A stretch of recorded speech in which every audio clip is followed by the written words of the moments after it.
আগামী 29শে মে যে ষষ্ঠ উপজেলা পরিষদ নির্বাচন অনুষ্ঠিত হতে যাচ্ছে, এই নির্বাচনে চেয়ারম্যান পদে মোট 7 জন প্রার্থী অংশগ্রহণ করছেন। এখানে রাজনৈতিকভাবে আওয়ামী লীগ আছে, জাতীয় পার্টি সমর্থিত প্রার্থী আছে, আমার জামাত বিএনপি সমর্থিত প্রার্থী আছে। বর্তমান নির্বাচনের মাঠে আমরা আমাদের মোটরসাইকেল প্রতীক, সে হচ্ছে উপজেলা আওয়ামী লীগের যুগ্ম সাধারণ সম্পাদক এবং যুবলীগের সভাপতি। বিগত নির্বাচনে আমি এবং সে আমরা দুজনেই একসঙ্গে নির্বাচন করেছিলাম। আমার প্রতীক ছিল নৌকা এবং ওর প্রতীক ছিল মোটরসাইকেল।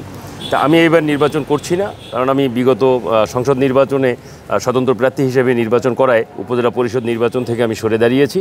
এবং সেই সঙ্গে আমাদের আওয়ামী লীগের আমাদের সাদুল্যপুর উপজেলা যারা আমরা ছোটোবেলা থেকেই ছাত্র রাজনীতি থেকে শুরু করে আজকে আওয়ামী লীগ পর্যায়ে আমরা উপস্থিত হয়েছি, আমরা সকলেই শুধুমাত্র আমাদের উপজেলা আওয়ামী লীগের সভাপতি এবং সাধারণ সম্পাদক তেনারা একজন জাতীয় পার্টি সমর্থিত প্রার্থীর পক্ষে অবস্থান গ্রহণ করায় আমরা সাদুল্যপুর উপজেলার সকল অঙ্গ সহযোগী সংগঠন এবং উপজেলা আওয়ামী লীগের আমাদের সকল সিনিয়র নেতৃবৃন্দ আমরা আমাদের শাহ মোহাম্মদ ফজলুল হক রানাকে মোটরসাইকেল প্রতীকে সমর্থন দিয়ে আমরা মাঠে ময়দানে কাজ করছি। এবং আমাদের বিশ্বাস যে বিগত নির্বাচনে ওনার এবং আমার যে দুইজনের সমর্থক ভোটার ছিল, প্রায় 60,000 ভোটার আমরা দুইজনে পেয়েছিলাম, 60,000 ভোটারের ভোট।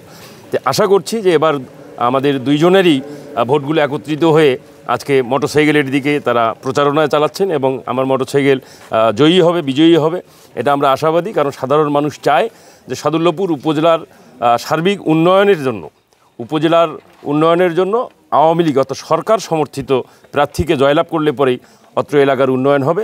এ কারণেই সাধারণ মানুষ আজকে মোটরসাইকেলের দিকে উৎসাহিত হয়েছে এবং আমরাও আশাবাদী যে আমরা মোটরসাইকেলকে বিনা বাধায় আমরা নির্বাচন করে নিয়ে আসতে পারবো। রাজনৈতিকভাবে অন্যরা যারা মাঠে আছে তাদের সঙ্গে শাহ মোহাম্মদ ফজলুল হক রানার রাজনৈতিক যে অভিজ্ঞতা, এই জিতে তাদের কোনো অভিজ্ঞতা নেই এবং তাদের তৃণমূল পর্যায়েও কোনো সমর্থক নেই। আমরা আশা করছি যে আমাদের সকল অঙ্গ সহযোগী সংগঠনের তৃণমূল পর্যায় থেকে শুরু করে থানা পর্যায় পর্যন্ত তারা সকলেই ঐক্যবদ্ধ থেকে আগামী 29 তারিখে আমাদের মোটরসাইকেলকে বিজয়ী করবে।